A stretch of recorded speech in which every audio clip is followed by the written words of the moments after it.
এই মুহূর্তে সব থেকে বড় খবর, এবার কমিশনের কোড়া ডোজে কেঁপে গেল তৃণমূলের হেভিওয়েট নেতা। তৃণমূলের বিধায়ক মনিরুল ইসলামের বিরুদ্ধে এফআইআর নির্দেশ কমিশনের, তাও আবার এফআইআর করার সময় বেঁধে দিল কমিশন।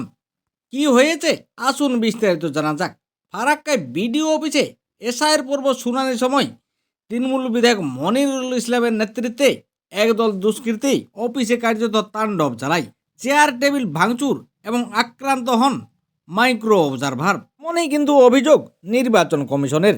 আর সেই ঘটনায় এবার তৃণমূল বিধায়ক মনিরুল ইসলামের বিরুদ্ধে এফআইআর নির্দেশ দিল নির্বাচন কমিশন। যদিও এর আগে একাধিকবার কড়া পদক্ষেপ পথে হেঁটেছে নির্বাচন কমিশন, এমনকি বেআইনভাবে ভোটার তালিকায় নাম তোলার অভিযোগে পূর্ব মেদিনীপুরের ময়না এবং দক্ষিণ 24 পরগনার বারুইপুর পূর্বের ইআরও এবং এইআরওর বিরুদ্ধে এফআইআর করার নির্দেশ দিয়েছিল নির্বাচন কমিশন। কিন্তু সেই সময় এই 4 অফিসারকে শুধুমাত্র সাসপেন্ড করেছিল রাজ্য সরকার। কমিশন বারবার এফআইআর নির্দেশ দিলেও তা মানেনি রাজ্য। কেন নির্দেশ অমান্য করছে রাজ্য সরকার তাও জানতে চাই কমিশন। তবে কমিশনের দাবি, কমিশনের পদ্ধতি মেনেই শাস্তি দিতে হবে এই 4 জন ইআরও এবং এইআরওকে।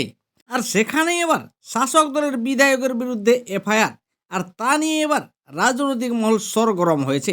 কিন্তু শেষ পর্যন্ত বাস্তব প্রয়োগ হবে তো, তা নিয়েই কিন্তু প্রশ্ন সাধারণ মানুষের।